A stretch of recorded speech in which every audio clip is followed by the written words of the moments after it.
We seek communities to which we can belong, especially in times when we feel alone because of who we are or what we are passionate about. In these times, with so much polarization, it can be hard to find a place to belong, especially if one lives in an environment hostile to one's values or to one's identities. But you are not alone. It can be difficult to express one's progressive religious values against a tide of opposing values. It helps to be with others who are concerned about these issues too. Our Unitarian Universalist congregations can be islands of solidarity in the sea of fear, distrust, and polarization.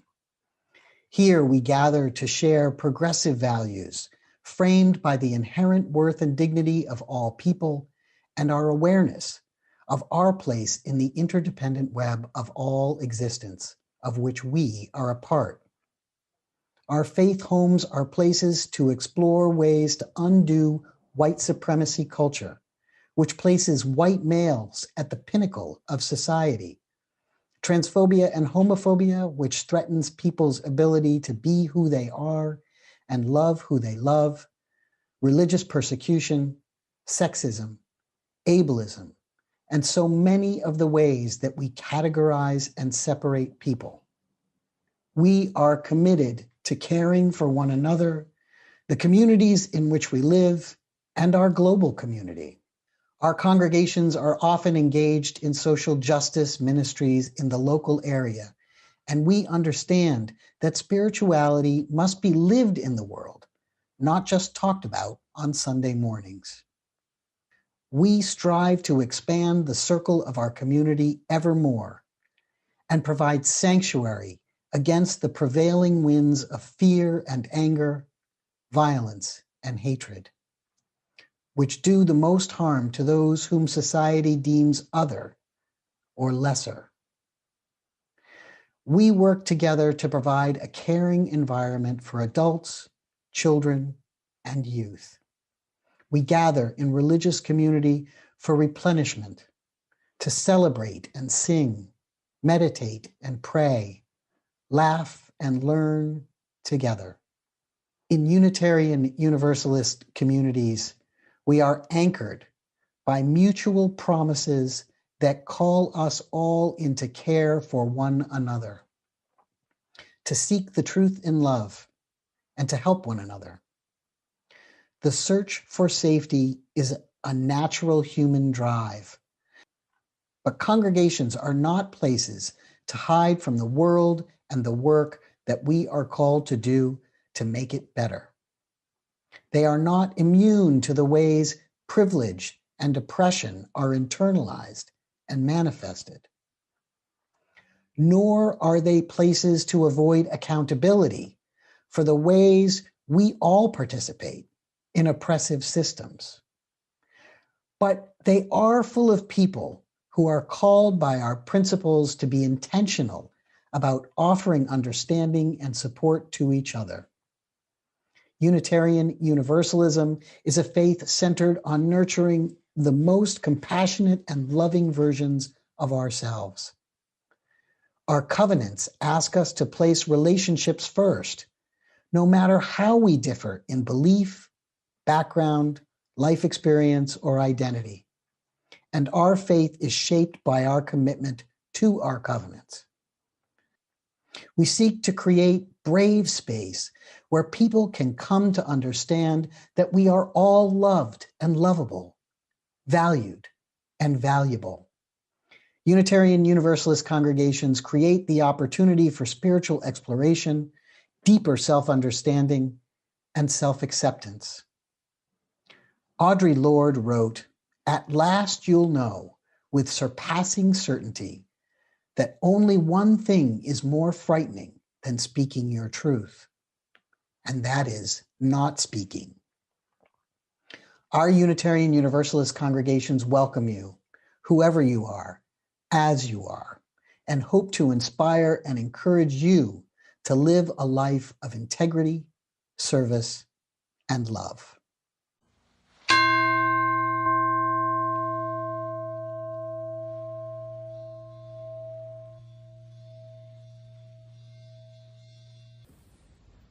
Good morning, everyone. My name is Owen Davis, and I am a sophomore at West High School, as well as a longtime member of the TVUC community. As we approach the 2-year anniversary of the COVID pandemic, I've had a lot of time to think about this church, the role it has played in my life, and what it means to me. Today, I want to share with you my experience at TVUC and ask for your support in the stewardship campaign. Throughout the years, this church and its supportive community have been an integral part of my identity. One of the most important aspects of TVUC for me is its incredible religious education program. The RE programs offered here have fostered tremendous growth in me and my peers. Every single youth I've known who has attended the RE classes here has become a mature, compassionate individual who carries UU values with them wherever they go. I particularly enjoyed the Crossing Paths Middle School curriculum, where we learned about different religions and visited their respective places of worship. We visited Jewish, Buddhist, and Hindu temples, as well as Catholic and Protestant churches, a Muslim mosque, and several other places of worship. These experiences opened my eyes to new perspectives and gave me a deep appreciation for the many ways in which we worship. I want to thank our amazing RE faculty, including Catherine Farmer Loya and my mom Miriam, for providing me and my peers with such an enriching experience. I truly hope that our community continues to generously support the church's religious education programs and the faculty who dedicate their time to making it happen. Not only have I gained valuable knowledge at TVUC, but I have made countless memories and formed meaningful relationships here. For example, the annual church retreats at Pickett State Park have been some of the best experiences in my whole life. I remember going on a hike to the Twin Arches and getting absolutely drenched by a sudden onslaught of rain. I remember having intense ping pong battles with Kent Looney. By the way, Kent, we need to have a rematch. I remember the campfires and s'more sessions, the late night stargazing, and all the time I spent hanging out with my friends and enjoying the great outdoors. Although the pandemic disrupted these trips, I hope that we can soon return to the church retreats and make more memories with the support of our amazing community. Overall, it is clear that TVUC is far more than a church. It is a thriving community that fosters growth and connections. It has enriched my life, and I hope that our community continues to support all the ways in which the church enriches the lives of others. I encourage you to give generously during this stewardship campaign so that the church can continue providing to others what has given so much to me. Thank you for letting me share with you today. Thank you for all you do for our community, and thank you in advance for your generosity in this year's campaign. Stay safe and take care.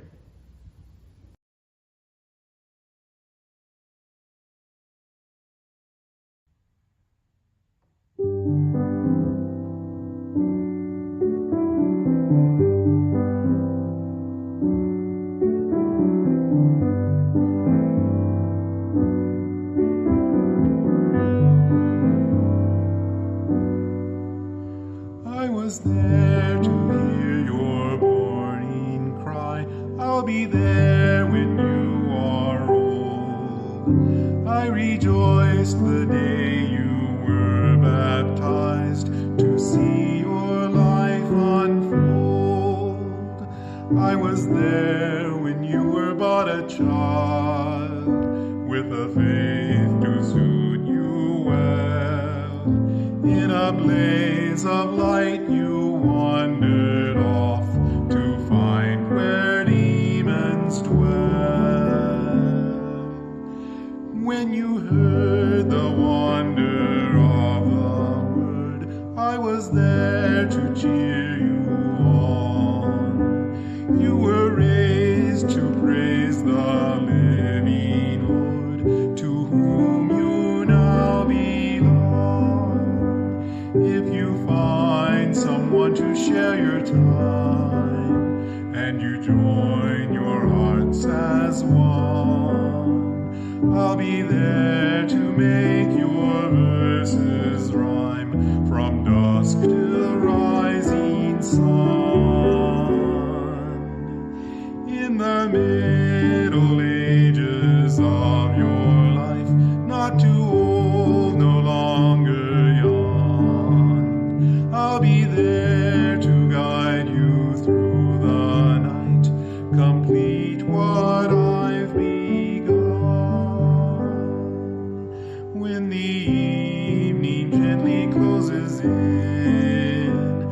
you shut your weary eyes, I'll be there as I have always been, with just one more surprise. I was there to hear your morning cry, I'll be there when you are old. I rejoiced the day you were baptized, to see your life unfold.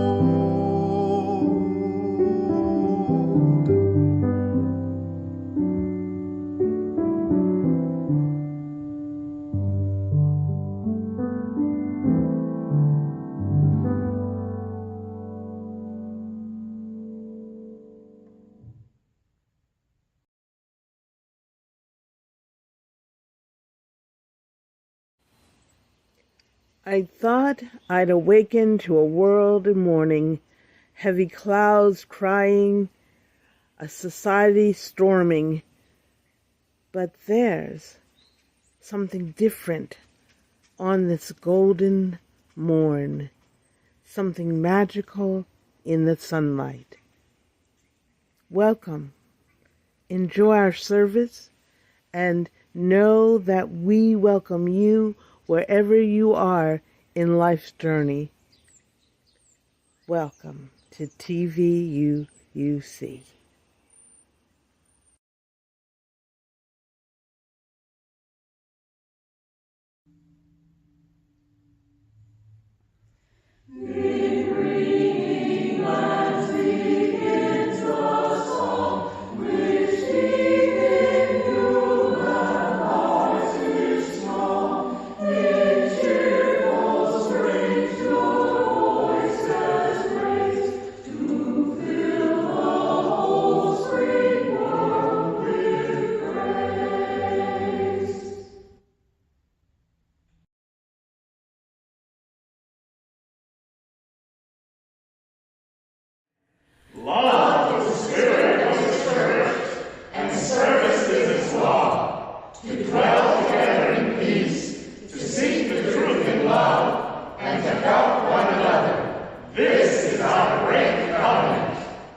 The story for today is actually a poem that came to mind for me as Jametta shared with me the theme for today's service. It is The Way It Is by William Stafford. There's a thread you follow. It goes among things that change, but it doesn't change. People wonder about what you are pursuing. You have to explain about the thread. But it's hard for others to see. While you hold it, you can't get lost. Tragedies happen. People get hurt or die, and you suffer and get old. Nothing you do can stop time's unfolding. You don't ever let go of the thread. And so, friends, my question for today is, what is that thread in your life? What holds you steady? What is the thread you follow that doesn't change, even in times when it feels like everything around you is changing?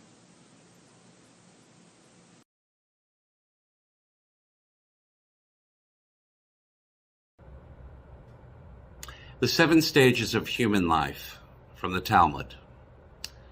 7 times in one verse did the author of Ecclesiastes make use of the word vanity, in allusion to the 7 stages of human life. The first commences in the first year of human existence, when the infant lies like a king on a soft couch with numerous attendants about him, all ready to serve him, and eager to testify their love and attachment by kisses and embraces. The second commences about the age of 2 or 3, when the darling child is permitted to crawl on the ground and, like an unclean animal, delights in dirt and filth. Then at the age of 10, the thoughtless boy, without reflecting on the past or caring for the future, jumps and skips about like a young kid on the enameled green, contented to enjoy the present moment. The 4th stage begins about the age of 20, when the young man, full of vanity and pride, begins to set off his person by dress, and like a young unbroken horse, prances and gallops about in search for a wife. Then comes the matrimonial state, when the poor man, like a patient ass, is obliged, however reluctantly, to toil and labor for a living. Behold him now in the parental state, when, surrounded by helpless children craving his support and looking to him for bread, he is as bold, as vigilant, and as fawning too, as the faithful dog, guarding his little flock and snatching at everything that comes in his way in order to provide for his offspring. At last comes the final stage, when the decrepit old man, like the unwieldy though most sagacious elephant, becomes grave, sedate, and distrustful. He then begins to hang down his head towards the ground, as if surveying the place where all his vast schemes must terminate, and where ambition and vanity are finally humbled to the dust.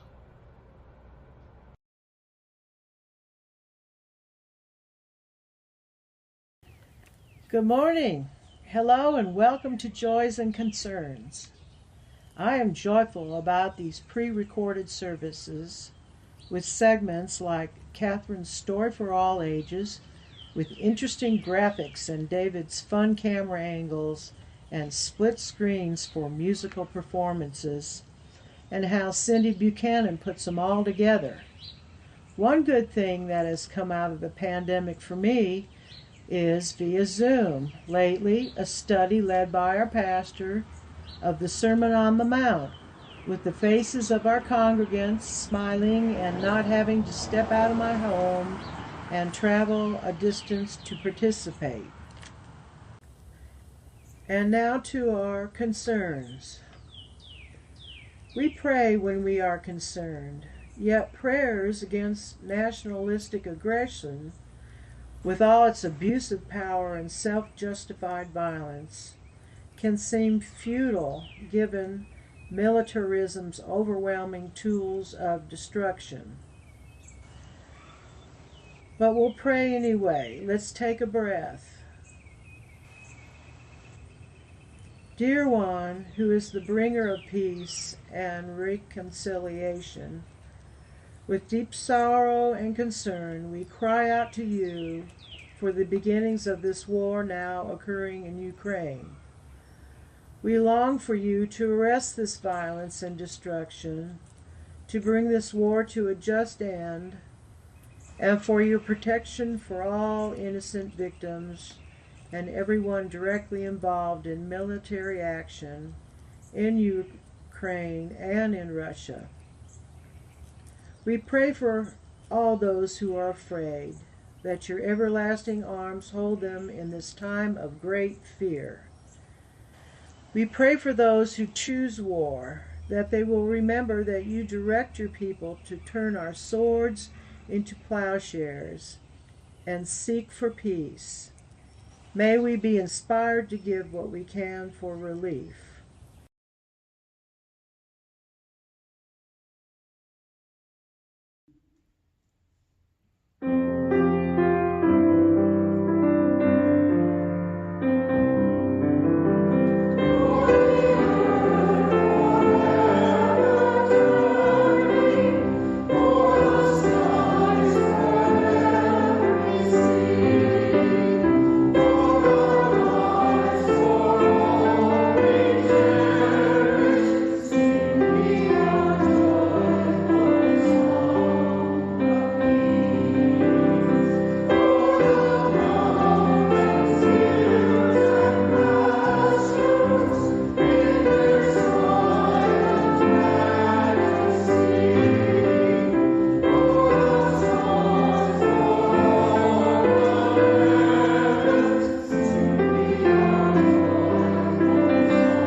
Good morning. My name is Claudia Pressley, and I'm the Director of Finance and Operations here at TVUUC. Today is a designated offering Sunday. What that means is that 100% of your contribution, unless it is marked as a pledge, will be used for our designated offering organization. Today's organization is the TVUUC Advancing Equality Fund. The money that is in that fund goes to help everyone be able to not only get in the door, but sit at the table and have a voice.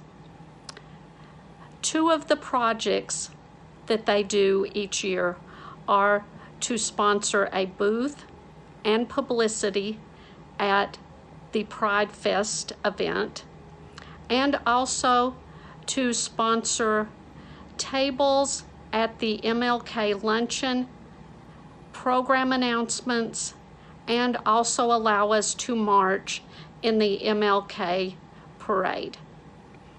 The ways that you can give are to go to tvuuc.org/give, or you can text give to the number 73256, type in TVUUC and the amount that you would like to give. You can also mail us a check to our address at 2931 Kingston Pike. The zip code is 37919. Or you can log into your Realm account and give that way. So once again, thank you for joining us today, and thank you for supporting the Advancing Equality Fund to help us make sure that we all have a seat at the table. Have a wonderful day.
This morning's reading is from Aesop, famous for his fables. One winter's day during a severe storm, a horse, an ox, and a dog came and begged for shelter in the house of a man. He readily admitted them, and as they were cold and wet, he lit a fire for their comfort. And he put oats before the horse, and hay before the ox, while he fed the dog with the remains of his own dinner.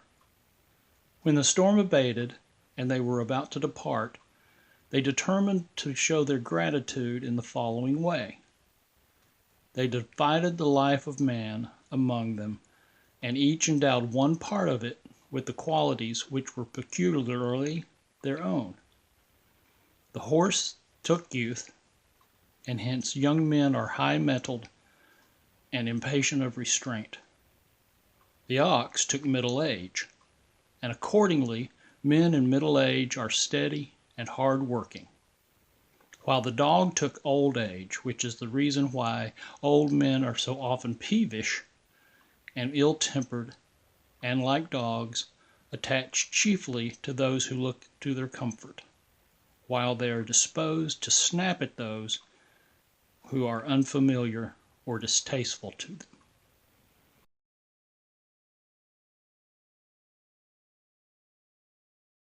The city of Thebes was afflicted with a monster which infested the high road.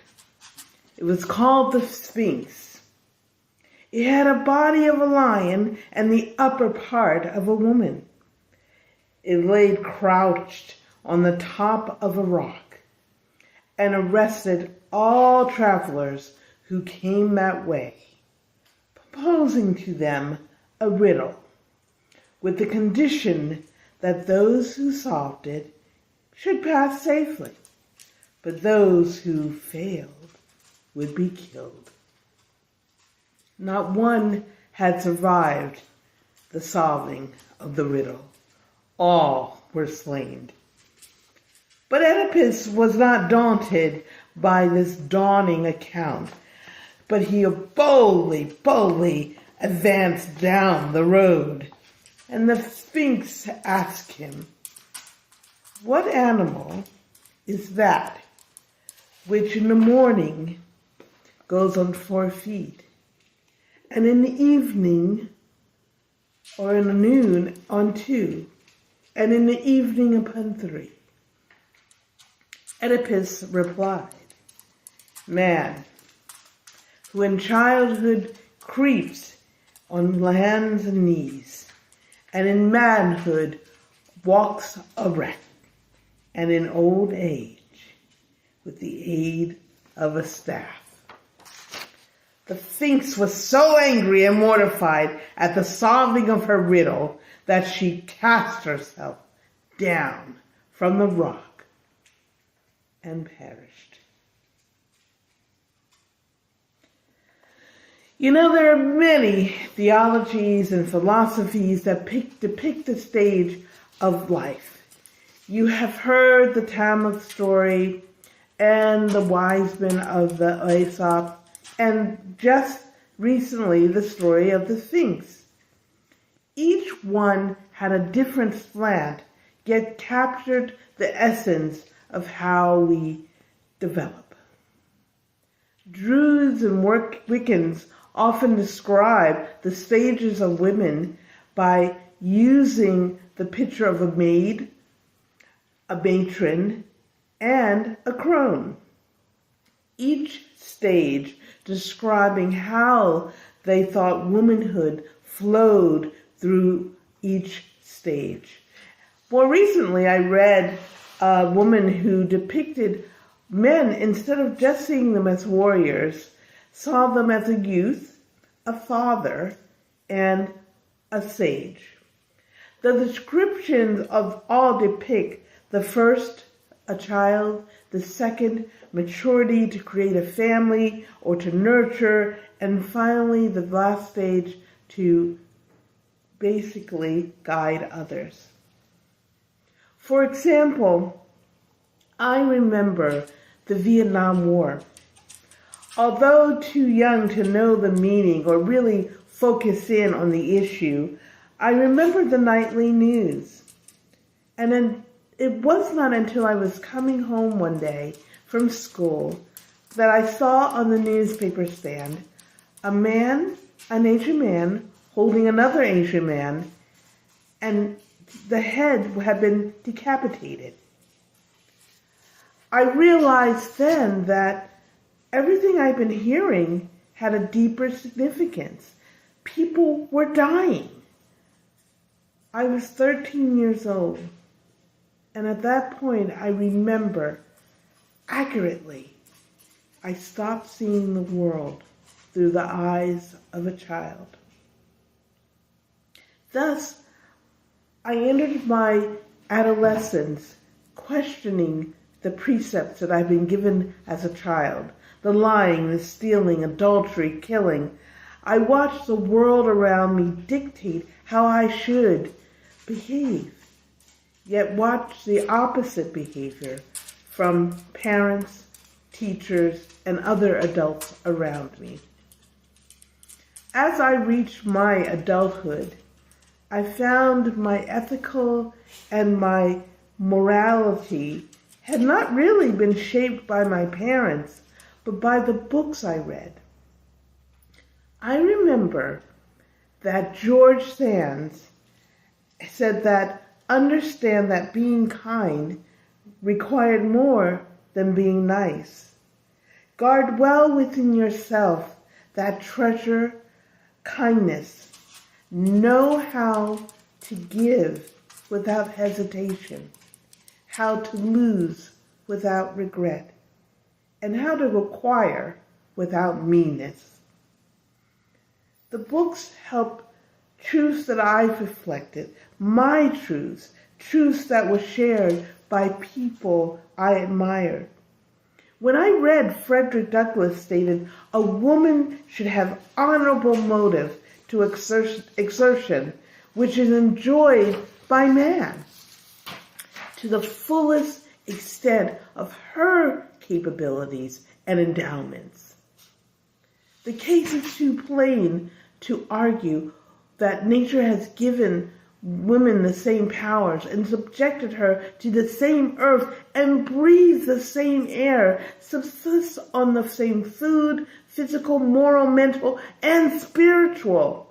She has, therefore, an equal right with man in all efforts to obtain and maintain a perfect existence.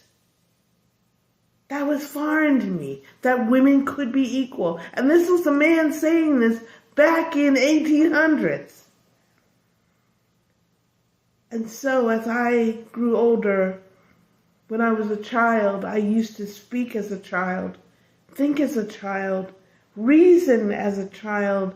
But when I became a woman, I put aside childish things and started my journey, what it meant to be a woman, a black woman in our society. As an adult, you travel into your 30s and 40s and 50s, either to be embedded yourself within your system or belief, or you continue to challenge yourself. You may choose a family or remain single. You may suffer divorce, death, separation from what you were taught, which challenged you, who you are, what you believe, and in the way that you saw the world worked according to your reality. Growing older is acknowledging that the world is evolving constantly, something new and different. And unless you can find a way to accept change or find a way to accommodate the differences in the world, you become that snarling dog, biting and snapping at everyone. Life is filled with complications, but yet it's simple. And the reason why we have spirituality and the stages of life helps us through each stage to grow. Let's take a simple concept. You should not kill. A sacred law in Islam, in Judaism, in Hinduism. Indeed, the law against killing is rated first among the precepts in Buddhism. Now, it drops somewhere between 5th and 7th place in the list of 10 commandments, but the discussion of whether or not you can kill can be debated, yet the underlying precept in all the religions is life that breathes air is sacred. Yet, depending on the theology or the philosophy, do not kill, it takes on many different meanings. In fact, our society accepts that there are two types of killing, manslaughter and murder. And they even have degrees within those two sections of what it means to kill. Your spirituality dictates how you are walking in this world. Your acceptance of whether to lie, cheat, steal, or kill determines how you will be in community with others, with other humans, and animals around you. It determines whose life you will defend and with whom you will kill without a second thought.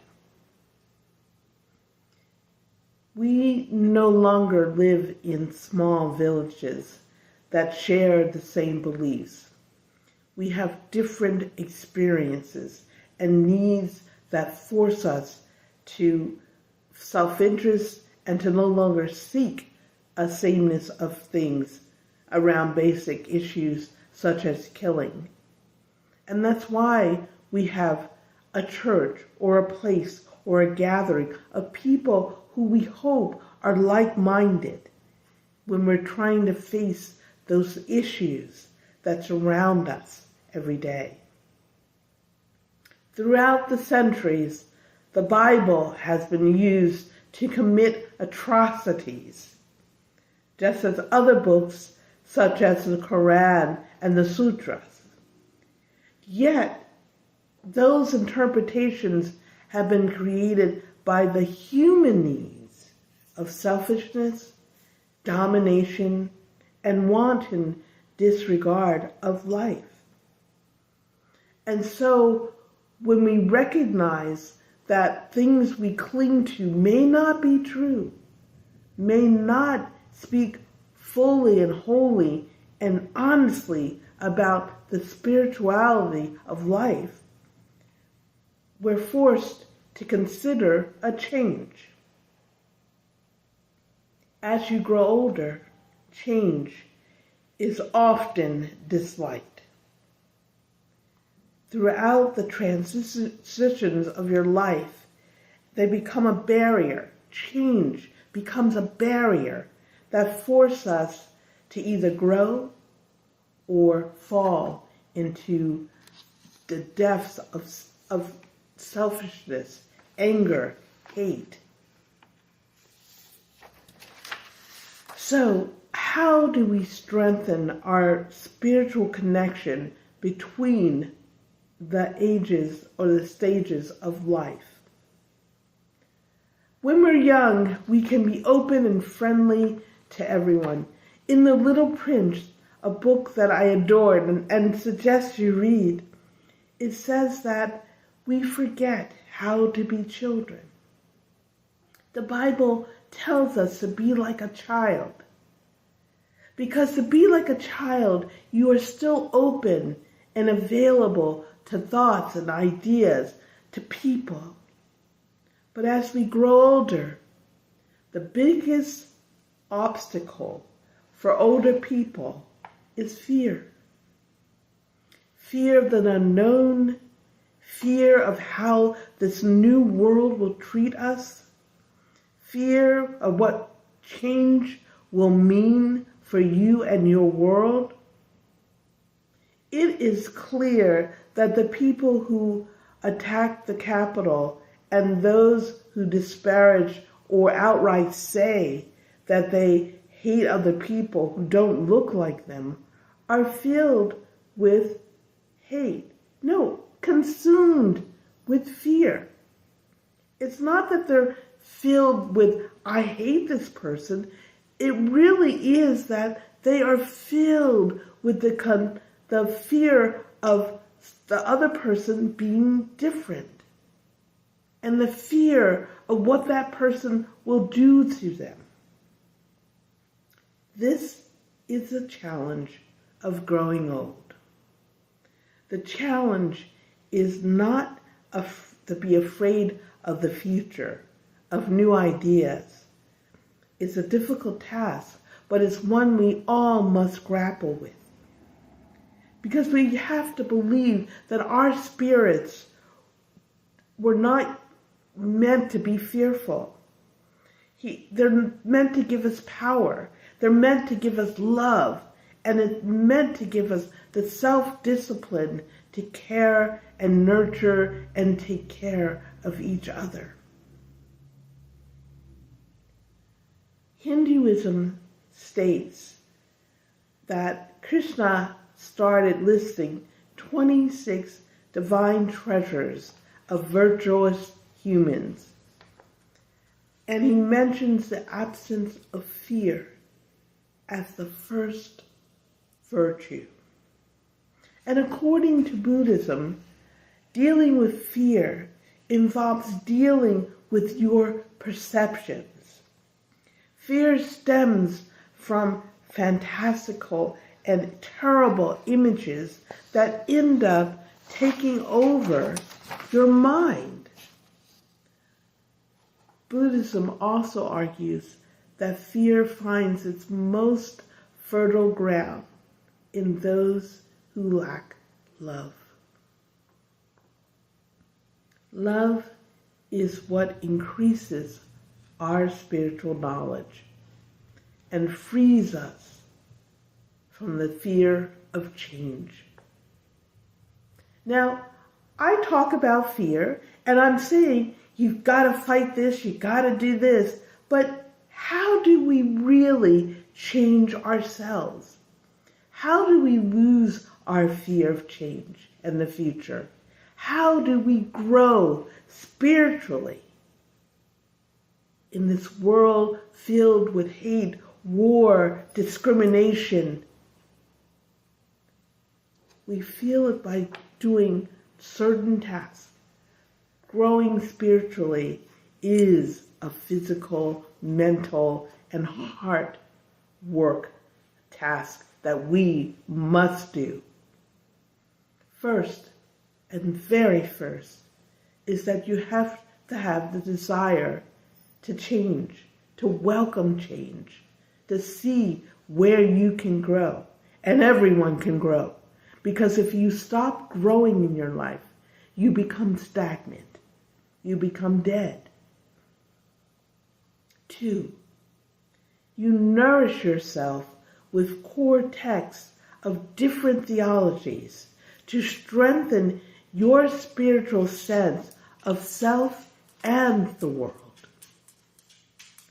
And the third thing that I don't do, and I keep just chastising myself, telling myself, get your butt up and move, is exercise. Yes, physical exercise to strengthen your body, to engage in good works, to help others without thought of gain, and to practice gratitude. We have a Zoom every Wednesday, and sometimes we forget to name our gratitudes, but we talk about things that happen, that make us happy. Practice gratitude. Find gratitude every single day of your life. The joy of something that you are happy about.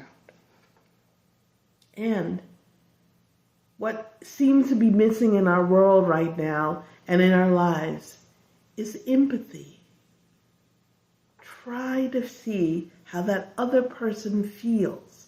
Try to reach out to that other person in your heart, in your mind. Understand what it means to be poor, or what it means to have children and struggling and working a job. Try to understand why people are hurting. And the last, but not the least of all of these things, is pray, meditate, reflect on the world and how you can be an instrument of good, of peace, of love. The stages of your life have prepared you all for this moment where you continue to grow and enhance your ability to love and to bring peace and to care. Despite what's happening in the world, despite what's happening in Ukraine, despite what's happening in your neighborhood, and despite anything, all the bad things, we can start by changing our mind and loving and caring, and look for the times and places we can do things that will show our love, our empathy, our care, and our growth. Remember, love is everything, but it has a hard time showing itself if we are not open to loving others. Be at peace. Have joy. And fear nothing. Amen.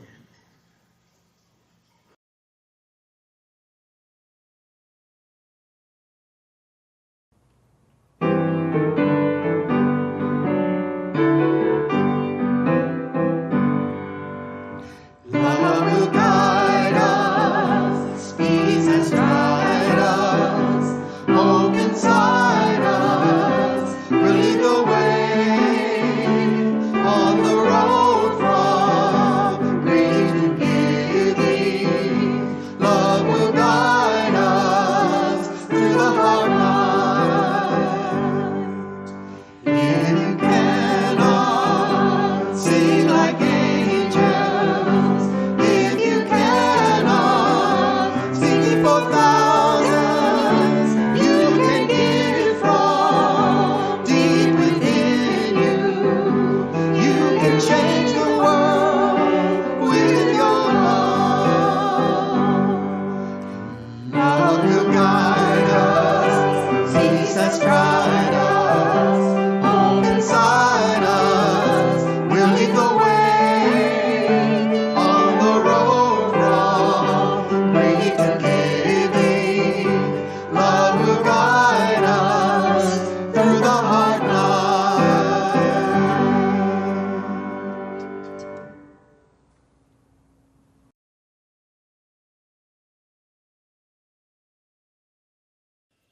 Transitions flow like the sands of an hourglass. Seek them, enjoy them, rejoice in them, because they mean you are alive to begin a new path in your journey of life.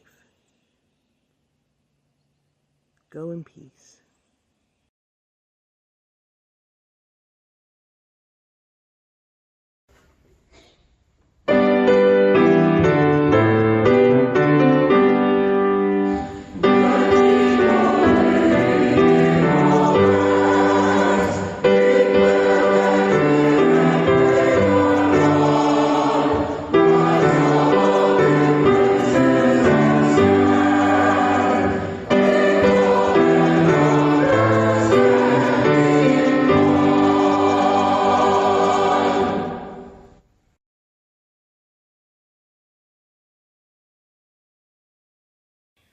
Enjoy the time you have by spending it in fellowship with your friends, your neighbors, your acquaintances, and sometimes even a stranger by smiling at them.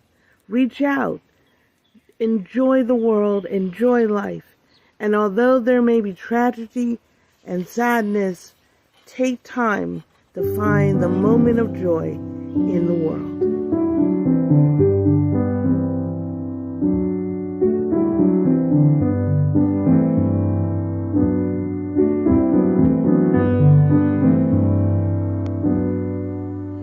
I was there to hear your mourning cry.